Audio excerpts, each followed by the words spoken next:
श्रीमद्भागवत गीता दूसरे अध्याय का 51वां श्लोक। संबंध में अब पीछे के श्लोक को पुष्ट करने के लिए भगवान आगे के श्लोक में उदाहरण देते हैं। इस श्लोक में भगवान कह रहे हैं, कारण की समता युक्त बुद्धिमान साधक कर्मजन्य फल का अर्थात संसार मात्र का त्याग करके जन्म रूप बंधन से मुक्त होकर निर्विकार पद को प्राप्त हो जाते हैं। इसका मतलब है दोस्तों, जो समता से युक्त है वे ही वास्तव में मानसी अर्थात बुद्धिमान है। 18वें अध्याय के 10वें श्लोक में भी कहा है कि जो मनुष्य अकुशल कर्मों से द्वेष नहीं करता और कुशल कर्मों में राग नहीं करता, वह मेधावी बुद्धिमान है। कर्म तो फल के रूप में परिणत होता ही है, उसके फल का त्याग कोई कर ही नहीं सकता। जैसे कोई खेती में निष्काम भाव से बीज बोए तो क्या खेती में अनाज नहीं होगा? बोया है तो पैदा अवश्य होगा। ऐसे ही कोई निष्काम भाव पूर्वक कर्म करता है तो उसको कर्म का फल तो मिलेगा ही, पर वह बंधन कारक नहीं होगा। अतः यहाँ कर्मजन्य फल का त्याग करने का अर्थ है कर्मजन्य फल की इच्छा, कामना, ममता, वासना का त्याग करना। इसका त्याग करने से सभी सामर्थ्य है। समता युक्त मनसी साधक जन्म रूप बंधन से मुक्त हो जाते हैं। कारण की समता में स्थित हो जाने से उनमें राग, द्वेष, कामना, वासना, ममता आदि दोष किंचित मात्र भी नहीं रहते। अतः उनके पुनर्जन्म का कारण ही नहीं रहता।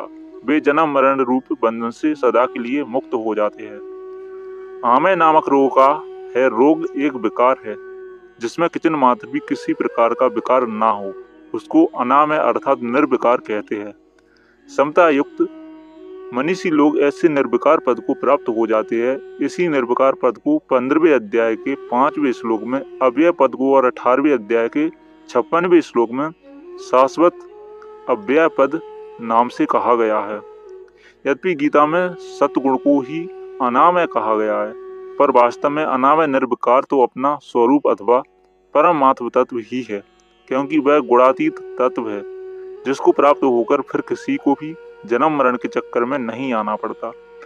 परमात्मा तत्व की प्राप्ति में हेतु होने से भगवान ने तत्सत्व गुण को भी अनामय कह दिया है। अनामय पद को प्राप्त होना क्या है? प्रकृति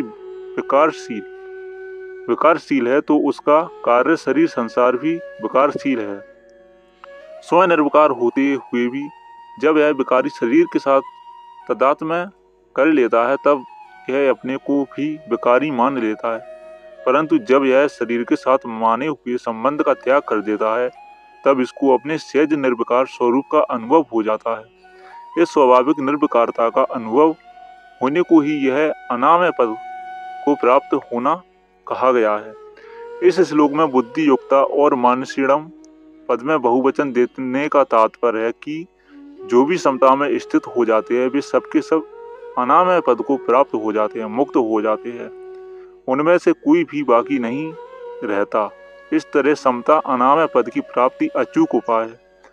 इससे यह नियम सिद्ध होता है कि जब उत्पत्ति विनाशशील पदार्थों के साथ संबंध नहीं रहता तब स्वयं सिद्ध निर्विकारता का अनुभव हो जाता है।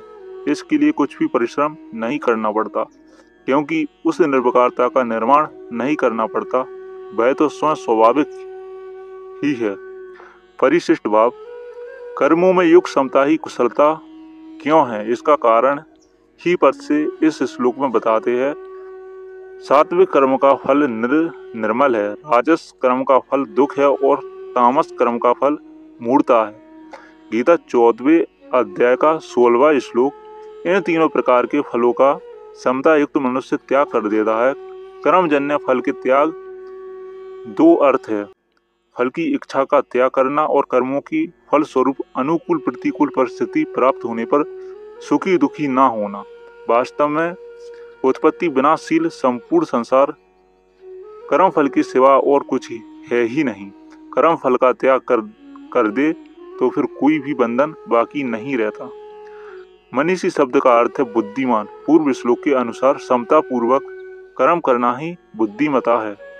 स बुद्धिमानस न्यूशिशु पदम गच्छन्ते नाम एवं गच्छन्ति पद के 3 अर्थ है।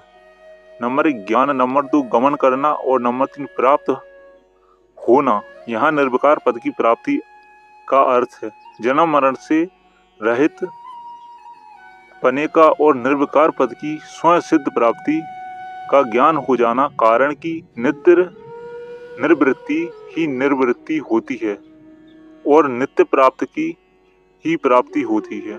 इस श्लोक में यह सिद्ध होता है कि कर्म योग मुक्ति का कल्याण प्राप्ति का स्वतंत्र साधन है। कर्म योग से संसार की निर्वृत्ति और परमात्मा तत्व की प्राप्ति दोनों हो जाते हैं। तो हमारा श्लोक यहीं पर समाप्त होता है। मिलते हैं अगली वीडियो में, जब तक के लिए श्री राधे, हरे कृष्णा।